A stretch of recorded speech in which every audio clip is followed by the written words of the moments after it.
Muchas gracias, Masa, George y Glenn, nuestros ponentes, por sus presentaciones. Si quieren volver a unirse a nosotros en pantalla y después comenzamos nuestra sesión de preguntas y respuestas. Nos quedan unos 25 minutos de seminario. Para nuestro público participante ahora es la oportunidad de hacer preguntas a los ponentes en directo. Pueden enviar sus preguntas usando el botón de preguntas y respuestas en la parte inferior de la pantalla. Y no sean tímidos, no hay preguntas demasiado tontas o demasiado complicadas. Tenemos aquí algunas de las mejores mentes del mundo, aprovechémoslas. Y si no alcanzamos a entender algunos de estos temas, por supuesto, se puede volver a los propios informes de IPCC, que van a ser una fabulosa base de pruebas para los próximos años sobre estos temas, pero también puede visitar el sitio web de C2G, donde ofrecemos informes, resúmenes y gráficas que ayudan a entender un poco mejor las cuestiones suscitadas por nuestros oradores aquí, que están en www.c2g.net. Mientras nuestra audiencia piensa en algunas preguntas interesantes que plantear a los ponentes, aprovecho esta oportunidad para saltar a hacer una pregunta quizás a cada uno de ustedes. Glenn, en su presentación mencionó algo de lo que creo que también se ha hecho eco George, y es que la eliminación de dióxido de carbono solo tiene una función si también se hace una mitigación. Puede que sea un concepto muy básico, pero podría explicar un poco más por qué. Porque para algunos de nuestro público puede que no sea evidente. Porque es que no es cualquiera de los dos y solo tiene sentido si se hace la mitigación tanto como sea posible. ¿Ese es el caso? ¿O lo puede explicar un poco más? Sí, podemos llevarlo, digamos, al primer orden. Ya sabe, el efecto principal en el panorama general, donde se trata de una cuestión de escala, el reto escala, así que naturalmente emitimos 40.000 millones de toneladas de CO2 al año si mágicamente desarrollamos una tecnología que succione 40.000 millones de toneladas por año de la atmósfera y la entierre en algún lugar, la dispare al espacio o algo así para que desaparezca por completo. Entonces podríamos hipotéticamente seguir emitiendo lo que estamos haciendo y mantener y eliminar ese carbono, pero no hay manera entre todas las tecnologías conocidas que podamos eliminar remotamente la cantidad de emisiones que emitimos en un año determinado. Las emisiones tienen que bajar drásticamente. Digamos que si conseguimos reducir las emisiones de los 40.000 billones actuales a unos 5.000, entonces quizá podríamos eliminar 5.000 millones de toneladas al año a través de un conjunto de tecnologías. Pero eso sigue siendo, yo diría, el extremo más alto. Si se reducen las emisiones de 40.000 a 1.000 millones de toneladas, y solo hay que eliminar 1.000 millones, sigue siendo una cifra muy importante, mucho más fácil de conseguir. Así que cuanto más se reduzcan las emisiones, más fácil será utilizar las eliminaciones. Y si se piensa que las eliminaciones no pueden eliminar más de 5.000 millones de toneladas al año y seguimos emitiendo 40.000 toneladas, 40.000 millones al año, entonces hay que restar 40 menos 5 da 35.000 toneladas. De eso sería el máximo sin las reducciones de emisiones. Esas son las matemáticas. Hay que reducirlas, pero pueden ayudar. Gracias. Josh, ¿quiere añadir algo más? Si no, hacemos un seguimiento. Solo quiero añadir un ejemplo para decir que tenemos que considerar esto. Por ejemplo, solemos decir, en el caso de la contaminación del aire, si es realmente difícil y el coste de la reducción es también enormemente alto y no se puede reducir toda. Así que muy poca contaminación puede ser limpiada incluso en el agua. La contaminación también puede limpiarse quizás sin tecnología y con un coste manejable. Y aquí es una cuestión similar. En este caso, cuanto más se emita, es más fácil de eliminar. En el grupo de trabajo 1, en realidad han demostrado que se hace cada vez más difícil si tienes más y más emisiones acumuladas.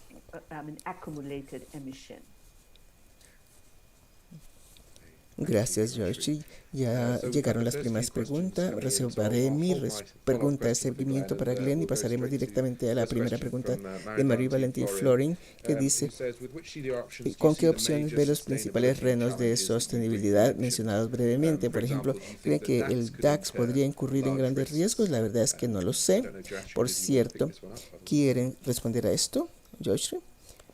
Sí, básicamente es importante que si miran la tabla 12.6, les insto a mirar esta tabla en el informe más amplio del IPCC, muy específica, donde realmente encuentro muy interesante que se enumeran todos los diferentes métodos para el CDR y cuáles son los riesgos e impactos y sus cobeneficios, es decir, dónde está el avance de la tecnología. Realmente da una imagen muy completa y si piensan en eso, diría básicamente que lo primero es que no todas las tecnologías están desarrolladas a un nivel particular en el que se puedan desplegar. Ese es otro problema muy importante, cierto. No es que no podamos pensar en la fertilización de los océanos de forma inmediata, porque esa tecnología no se ha desarrollado hasta ese nivel. Y si se analiza el riesgo, cada opción tiene su riesgo, pero algunos riesgos pueden ser gestionados y otros son realmente difíciles de gestionar. Incluso si se trata de forestación y reforestación, puede usted imaginar un incendio forestal y pensar en el riesgo que conlleva. Es así como se ven estos riesgos. Cada tecnología tiene sus retos y hay que estudiar detenidamente el coste y los riesgos para la sociedad y la permanencia del almacenamiento, porque es muy importante almacenar de manera permanente el carbono que se elimina de la atmósfera. De lo contrario, las fugas acabarán con lo que se haya eliminado.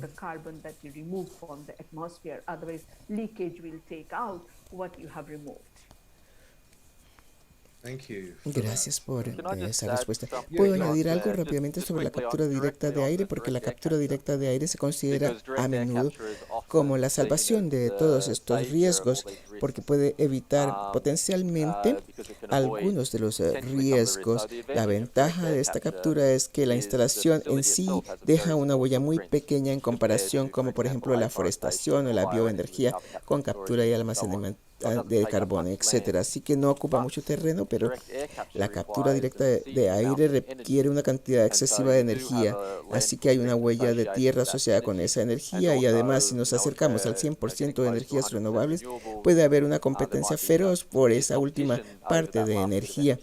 Entonces no es necesariamente gratis y la otra cosa que no sabemos es si consiguiéramos bajar los costes. Por el momento, la captura directa del aire es excesivamente costosa. Quizá podamos reducir los costes a un nivel aceptable o quizá no. También existe la incertidumbre de que tal vez no podamos conseguir esta tecnología ahora porque el dióxido de carbono tiene 400 partes por millón en la atmósfera, lo que no es muy concentrado, y arrancar tantos átomos pequeños de la atmósfera no es fácil. Por eso no tenemos necesariamente la voluntad de conseguir esta tecnología a un nivel suficientemente barato. Así que es muy importante que la captura directa del aire, si bien se ocupa de algunos riesgos, ciertamente no se ocupa de todos los riesgos. Gracias por añadir esto, Glenn, y eso nos lleva a nuestra siguiente pregunta. Hemos oído hablar de algunos de los retos que planteas en torno a los permanentes y también Glenn acaba de plantear otros de los retos de la sostenibilidad y la viabilidad. Es otra cuestión que también ha mencionado, pero ¿qué pasa con el coste? Todo esto cuesta, ¿verdad? ¿Quién lo va a pagar? ¿Cómo se va a pagar?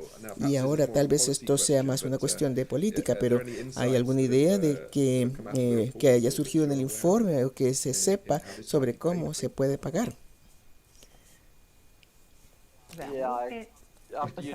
un misterio. Usted primero. Lo que quería decir es que hay que abordar estos costes a la par que el coste de la mitigación.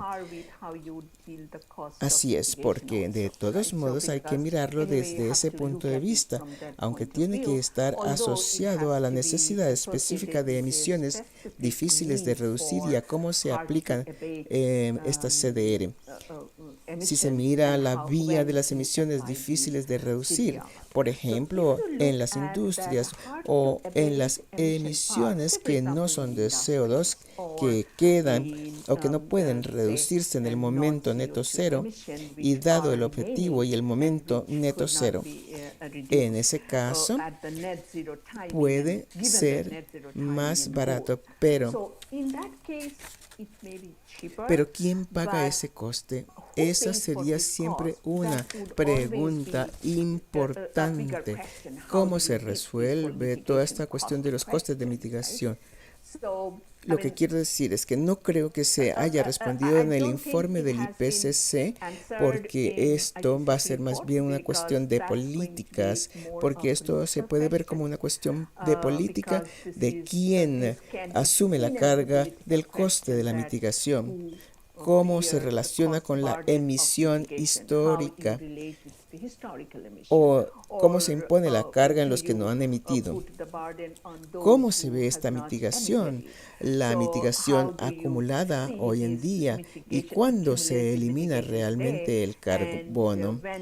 Creo que esta carga, ¿quién comparte la carga? Es una pregunta y es una pregunta muy diferente.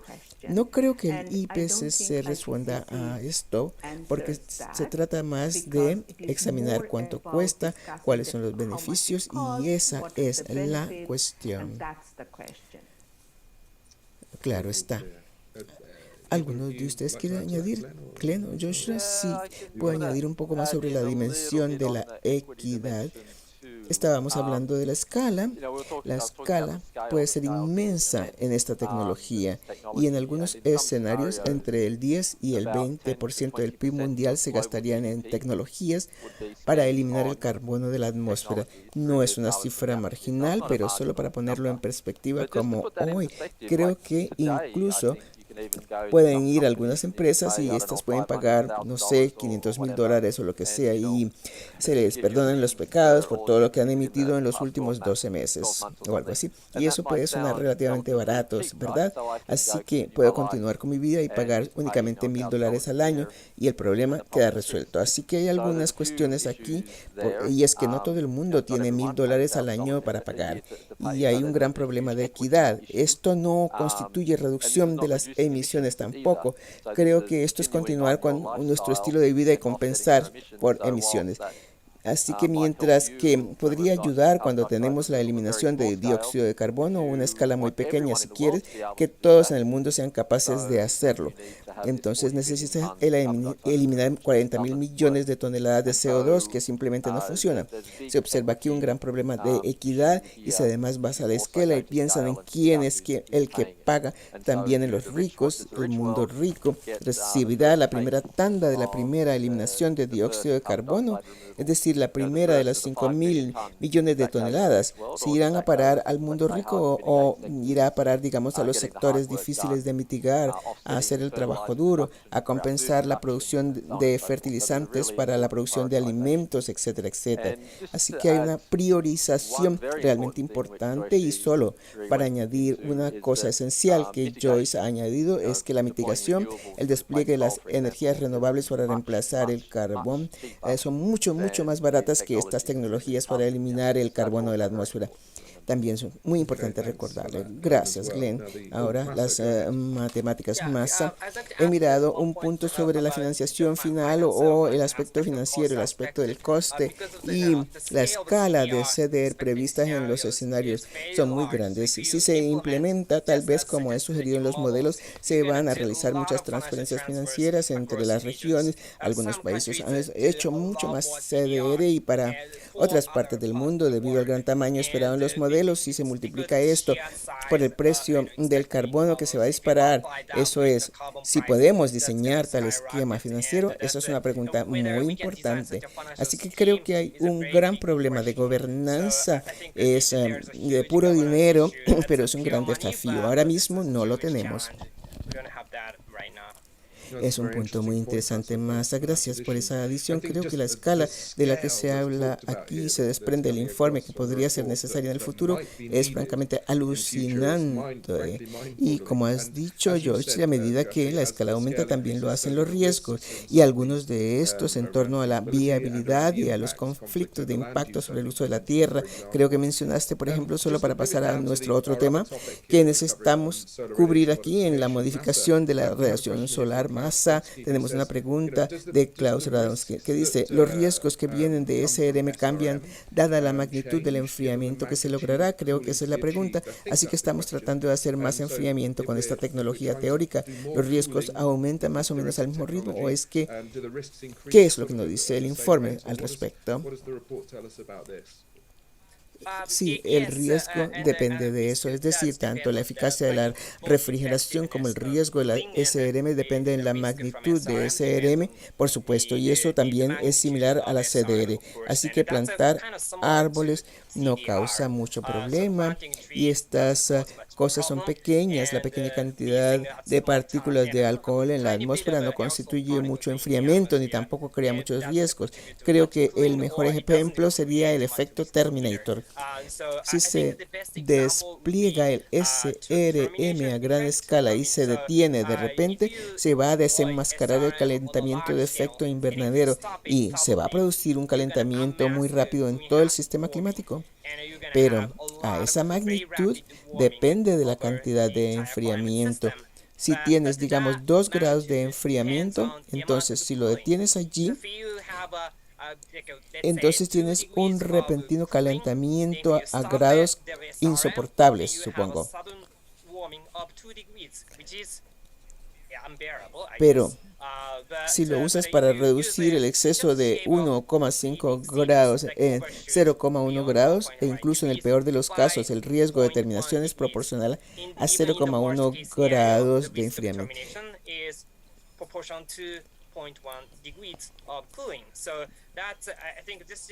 Eso es solo un ejemplo y muchos de los riesgos que creo aumentan de forma no lineal.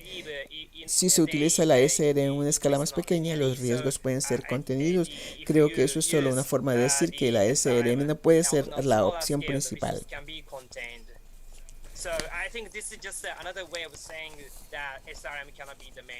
Gracias, Masa. Voy a seguir ahora con otra pregunta de Marie Valentin Florian, que pregunta sobre algo de contexto. Creo que el informe dice, y creo que lo ha dicho Masa, que hay muchas incertidumbres y lagunas de conocimiento en torno a los riesgos que se enfrentan con esta tecnología o el enfoque de SRM. ¿Y qué recomendación tendría usted o qué recomendaciones hay en el informe acerca de los próximos pasos para reducir estas lagunas de conocimiento? ¿Qué es lo que hay que aprender a continuación para ayudar a entender mejor ese enfoque? Teniendo en cuenta que la pensadora Marie Valentin menciona que los responsables políticos no están dispuestos a invertir en investigación ni a buscar acuerdos de gobernanza. Así, en ese contexto, ¿cuáles cree que podrían ser los próximos pasos concretos para reducir estas lagunas de conocimiento? Gracias, excelente pregunta.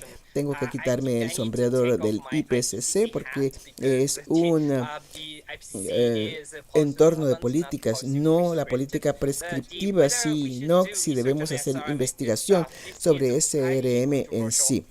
Es un tema muy controvertido y hay algunos académicos que argumentan ferozmente en contra de la nueva investigación. Tal vez no cualquier investigación, sino la investigación de SRM, y hay algunos estudiosos que abogan por dicha investigación y es una controversia muy grande, pero una cosa que podemos obtener, podemos aprender del propio informe es que el debate hasta ahora se ha concentrado en el norte global. Es decir, que hablamos de países desarrollados y eso es cierto para la investigación de las percepciones del público. También es cierto que podemos obtener una lección de un análisis ético. Hay una preocupación por la relación de poder entre el norte global y el sur global. Creo que deberíamos involucrar mejor al sur global para entenderlo realmente. Esa es mi opinión, pero tenemos que tener una conversación global sobre esto y sobre si debemos investigar o no. Y ahora mismo se han escrito muchas cosas en inglés, pero muy pocos informes han salido al respecto en las Naciones Unidas, por ejemplo, como el informe del IPCC. Se traducirá a los 6 idiomas oficiales, pero hay muy poca información allí sobre SRM en entornos no ingleses. Tenemos que hablar más de este tema.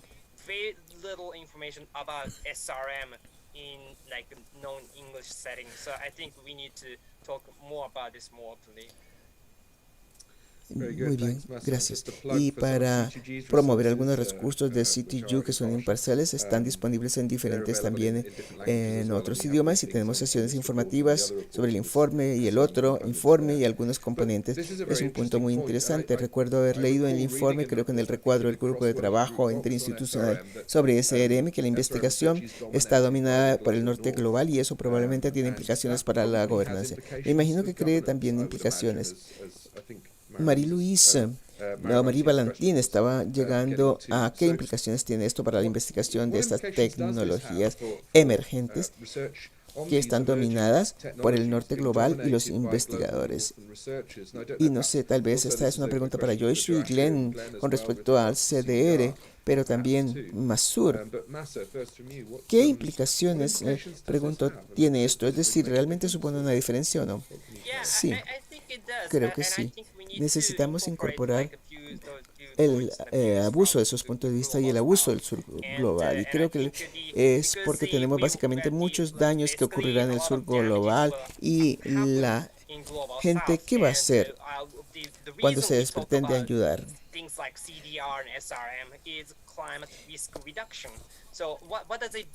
¿Qué hacen estas reducciones? Tenemos que saberlo y creo que he olvidado si lo hemos tratado en el propio informe del IPCC, pero las academias nacionales de Estados Unidos básicamente hicieron una recomendación sobre una especie de nueva investigación, incluidos los puntos de vista del sur global. Y creo que tenemos que tener más investigación en colaboración. Si la investigación se percibe bien, no sé si está bien o no, pero si tenemos que hacer la investigación, tenemos que hacerlo. El sur innova de manera muy interesante.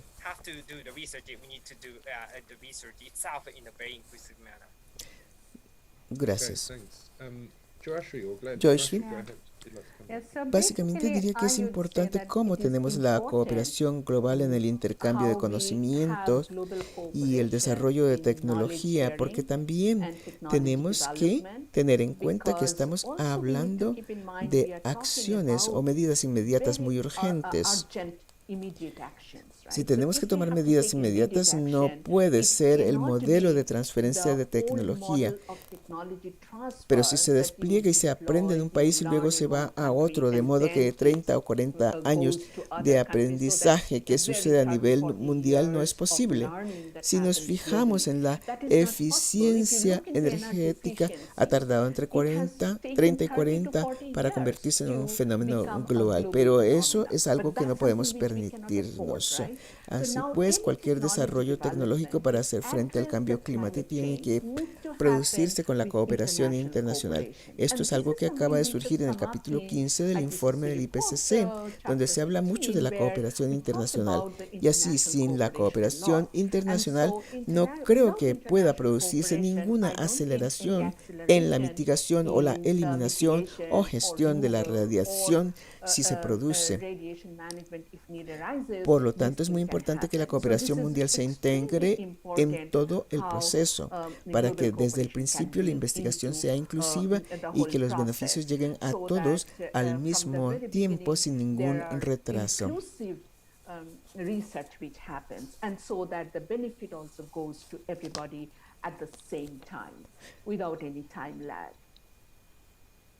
Gracias por ese importante punto, Josh. Glenn, ¿quieres señalar algo?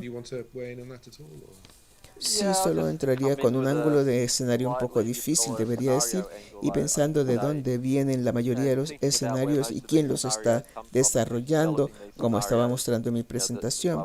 El informe del IPCC dice en su síntesis sobre 700 u 800 escenarios enviados a la base de datos, que estos escenarios provienen de diferentes tipos de modelos y los modelos que envían la mayoría de los escenarios son, echemos un vistazo aquí, de los 10 principales modelos que son responsables del 60% de los escenarios, todos menos uno son de Europa o los Estados Unidos, y tengo que comprobarlo, pero creo que todos menos dos son de Europa. Se podría argumentar que estamos ante una pintura europea del desafío de la mitigación que se basa en los escenarios, y los escenarios son generalmente globalmente rentables que pueden asegurar que no están incluyendo la equidad. Si la forma de la mitigación está en la India, la mitigación se produce en la India, independientemente de la responsabilidad histórica o per cápita o lo que sea. Creo que estas dos perspectivas son muy importantes, incluyendo el contexto de la eliminación del CO2, que proviene en gran medida de una perspectiva europea y estadounidense y no incluye la equidad. Eso no quiere decir que si otros investigadores de otras regiones tienen la capacidad de permitir más escenarios sea necesariamente diferente o lo que sea, pero estoy seguro de que la gama de perspectivas diferentes que captan de lo que Joy Shri hablaba, el lado de la demanda, diferentes aspectos del problema, diferentes formas de hablar del problema, etcétera, podríamos encontrar nuevas soluciones a los problemas que no estamos mirando porque estamos cegados por nuestro propio mensaje. Así que creo que necesitamos mucha más diversidad en este campo. Gracias, Glenn. Con esta nota creo que debemos terminar, aunque con un poco de retraso. Solo me queda dar las gracias a nuestros tres ponentes de hoy por compartir sus ideas y ayudarnos a entender el informe del Grupo de Trabajo 3 del IPCC con un poco más de detalle. Para aquellos que quieran saber más, sinceramente, la página web del IPCC tiene todo lo que necesitan con todo detalle, pero la página web del C2G también tiene recursos para ayudar a entender con un poco más de detalle lo que necesitan. Pueden desplazarse para abajo en la página de inicio, hacer clic en el botón del IPCC allí, y gracias por acompañarnos y únanse a nosotros la próxima vez para los aprendizajes de C2G.